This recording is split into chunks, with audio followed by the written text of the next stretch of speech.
PTI والوں نے ان اہداف کو نشانہ بنانا تھا.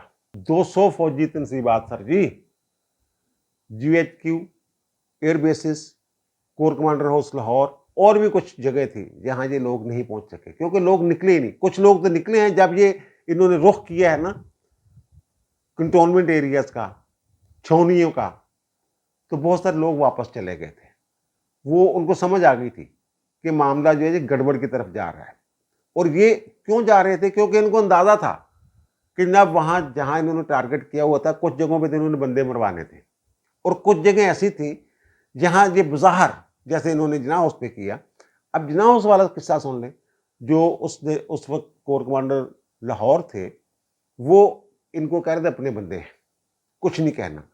لیکن جب اپنے بندے جو ہیں, جو پیچھے سے پلان دیا گیا تھا اس کے مطابق انہوں نے کاروائی کرنے کی کوشش کی, انہوں نے ظاہر پہ آگ شاگ لگانے اور گیٹ شیٹ توڑنے اور اندر داخل ہونے کی اور بدتمیزی, ان کی اہلیہ کے ساتھ بھی بدتمیزی, وہ پھر انہوں نے رابطہ کیا GHQ سے. GHQ نے کہہ دیا جناب آپ جو ہے کچھ نہیں کریں گے, اور جو بھی کرنا ہے وہ جو GOC ہوتے ہیں, بریگیڈیئر جو بھی افسر ہوتے ہیں, ان کو سونپ دیا گیا تھا, ان کو بے اختیار کر دیا گیا تھا. جو کور کمانڈر لاہور ہیں ان کی میں بات کر رہا ہوں. تو پھر جناب اب جو کابینہ کا اجلاس ہوتا ہے اس میں یہ کہا جاتا ہے کہ تو کابینہ کمیٹی بنائی تھی, اس میں انہوں نے کہا تھا جناب انکوائری کر کے رپورٹ دیں. اس نے رپورٹ دے دیا جناب. یہ جو ہے وہی بات جو میں کر رہا ہوں جناب, یہ پوری پلاننگ تھی, ایک منصوبہ بندی تھی, ایک سازش تھی, اور اس سازش کے تحت جناب یہ سارا کچھ ہوا تھا.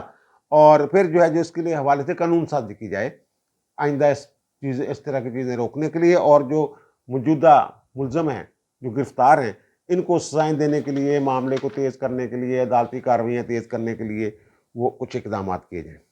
بھائی میرے اس میں قانون سازی کی کیا ضرورت ہے؟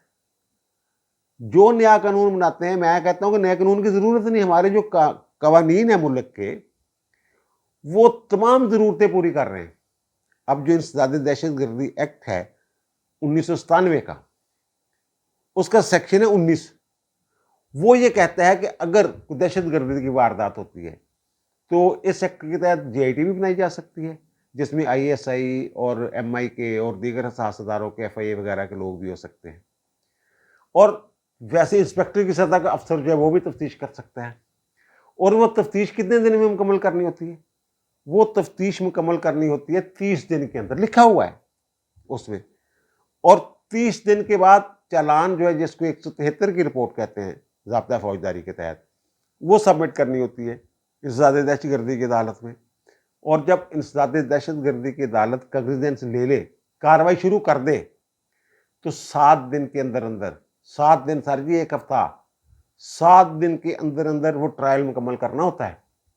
اور جہاں 1 سال ہو گیا ہے, اگر انسداد دہشت گردی کی جو عدالت ہے اس کے جج صاحب جو ہیں وہ کسی وجہ سے 7 دن کے اندر ٹرائل مکمل نہیں کر پاتے یا کرنے کی پوزیشن میں نہیں ہوتے, کچھ وجوہات ایسی ہوتے ہیں, ناگزیری وجوہات ہوتے ہیں, تو پھر وہ جو متعلقہ ہائی کورٹ کے چیف جسٹس ہیں نا, ان کو لکھیں گے, ان سے رہنمائی لیں گے, ان سے, اور وہ جو چیف جسٹس ہیں وہ مناسب ہدایات جاری کریں گے ان کو اس حوالے سے. یہ تاخیر کیوں ہوئی؟ یہ سوال تو DGISPR نے بھی 7 تاریخ کو اٹھایا تھا, 7 مئی کو, اور کابینہ نے بھی اٹھایا ہے. 9 مئی کو 1 سال گزرنے کے بعد جو رد عمل, جتنا شدید رد عمل اب آیا ہے DGISPR کا, چیف آف آرمی اسٹاف کا, کابینہ کا, مختلف وزراء اعلیٰ کا, مختلف وزراء کا, وزیر دفاع کا, یہ اس وقت کیوں نہیں آیا تھا؟ وزیر اعظم صاحب اب کہہ رہے ہیں کہ جناب یہ ریاست کے خلاف بغاوت تھی, یہ فوج کے خلاف بغاوت تھی, یہ chief of army staff general Asim Munir کے خلاف بغاوت تھی. تو اس وقت بھی آپ کی حکومت تھی نا, اس وقت آپ نے یہ باتیں کیوں نہیں کی تھی؟ جو میں عرض کر رہا ہوں کہ 9 مئی 2023 کو تو اتنا شدید رد عمل نہیں تھا جتنا اب 1 سال بعد ظاہر کیا جا رہا ہے. وہ جو میں نے عرض کیا نا کہ جو پلاننگ تھی, جو بغاوت کی پلاننگ تھی, سازش تھی, وہ پکڑی گئی تھی. اور طے یہی ہوا تھا کہ ان کی منشا کے مطابق ایسا کچھ نہیں کرنا کہ عوام اور فوج آمنے سامنے, ایسا لگے کہ فوج اور عوام جو ہیں وہ آمنے سامنے آ گئے ہیں اور کچھ لاشیں گر گئی ہیں, کچھ عوام جو ہیں وہ مارے گئے ہیں, اس طرح کا کچھ نہیں کرنا. اور دوسرا یہ تھا کہ جن کے بارے میں رپورٹ تھی, جن کے بارے میں شکوک و شبہات ظاہر کیے گئے تھے, جناب یہ لوگ ملوث ہو سکتے ہیں, ان کو بے نقاب کرنا, کہتے ہیں نا موقع تو پڑنا, وہ والا معاملہ تھا.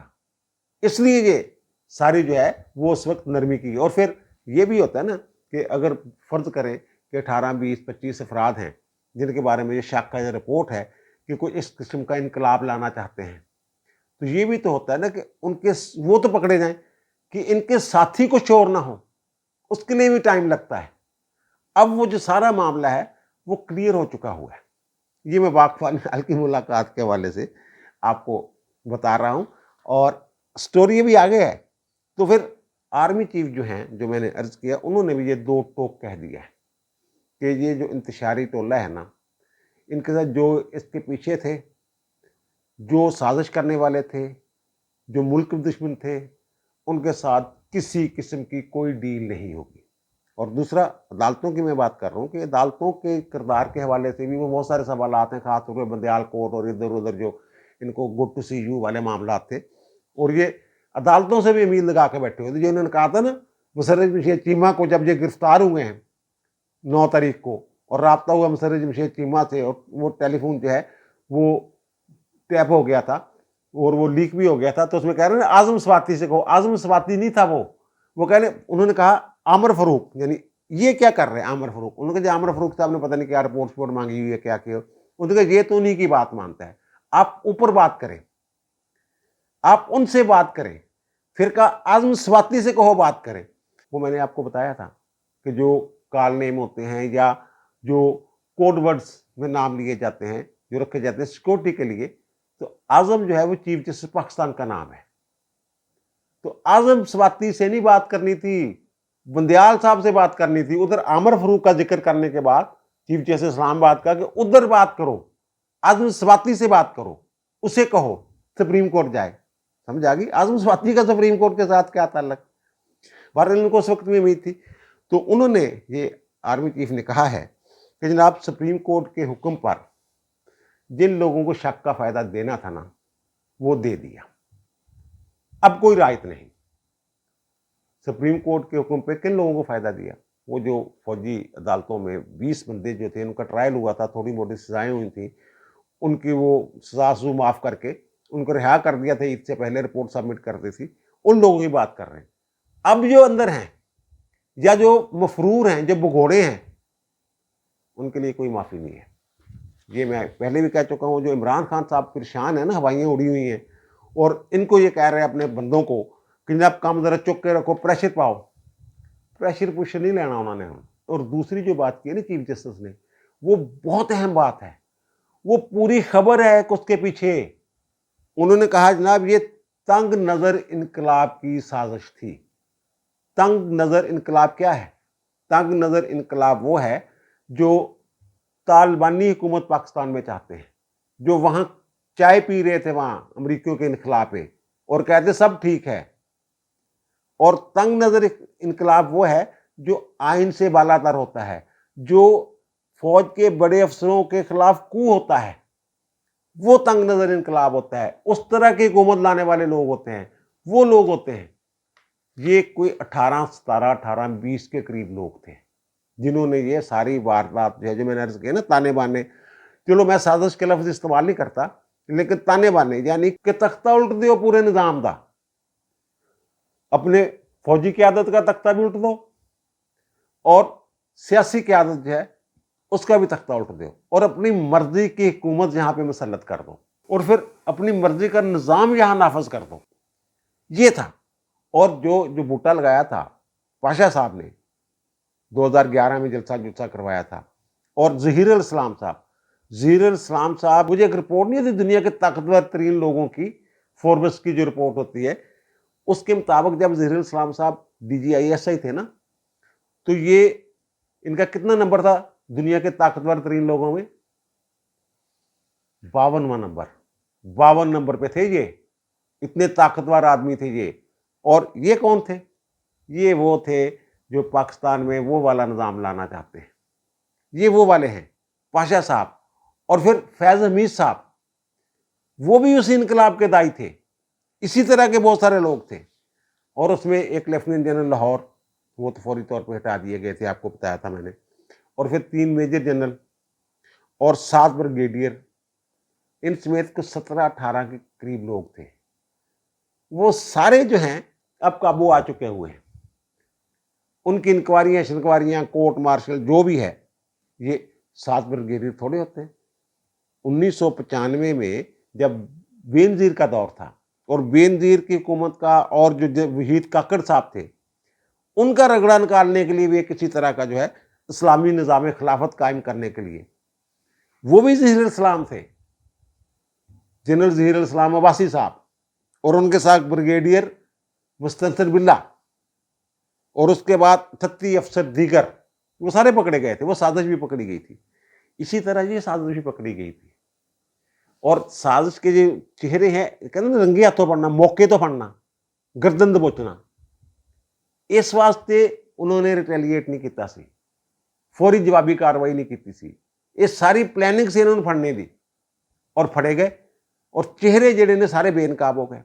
اب یہ کہتے ہیں جناب false flag operation. False flag operation ہوتا ہے یہ خود انہوں نے کروایا ہو. آپ لوگوں کی سازش انہوں نے پکڑی اور آپ کو بے نقاب کر دیا.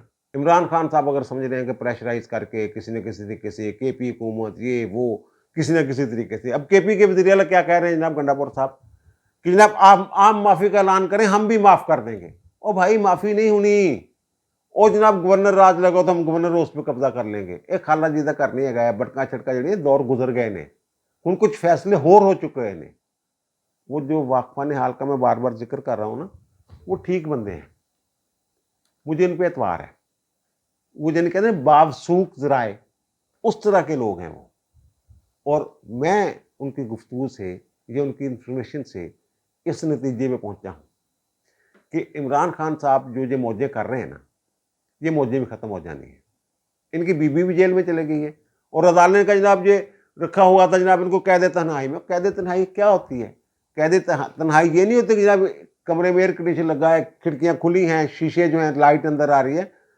وہ تو جناب کال کوٹڑی ہوتی ہے، وہاں نہ دن کا پتہ چلتا ہے نہ رات کا پتہ چلتا ہے.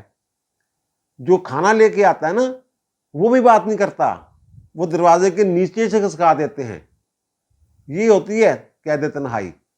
وہ والی قید تنہائی نہیں ہوتی جناب خواتین بھی وہاں پھر رہی ہیں، وہ تعینات ہیں، جو جیل کی خواتین کا عملہ جو وہ بھی تعینات ہے، بات بھی ہو رہی ہے، یہ بھی ہو رہا ہے، چیزیں بھی منگوائی جا رہی ہیں، آ بھی رہی ہیں. وہ ان کو رکھے نا کہ 144 عورتیں جناب آپ نے رکھ لی، اس کو بھی رکھیں. وہ 144 عورتوں کے ساتھ رکھے نا ان کو. جیل میں جو جلدی خارش ہے اس کی بیماری جو ہے سب سے زیادہ عورتوں کو ہوتی ہے، جوئیں پڑ جاتی ہیں، رکھے پھر ان کے ساتھ. اور ان کا بھی جو ہے جو سہولتیں ہیں ان کی وہ ختم کریں. یہ دیکھیں جو کہہ رہے ہیں نا کہ جناب میں معافی تو مانگ لی تھی آپ نے زیبا اختر سے، ایک بڑک ٹائپ جو وہ تھا معاملہ تھا اسلام آباد ہائی کورٹ کا کہ بلائیں جی اس کو. اس نے وہ زیبا چودھری کو جج کو ایک دھمکی کیوں دی؟ اس کی عدالت میں چلے گئے تھے جناب بتانا کہ عمران خان آیا تھا معافی مانگنے. یہ نہ ستو نہیں ہے نہ دے، ایک کھڑے رہنے والے لوگ نہیں ہے. یہ بڑک باز ہیں. وہ مظہر شاہ نہیں ہوتے تھے، بڑی بڑک مشہور تھی پنجابی فلموں میں ان کی کہ میں اکھ چکھ پا کے سا کھچ لواں، میں ٹبر کھا جاواں تے ڈکار نہ لواں.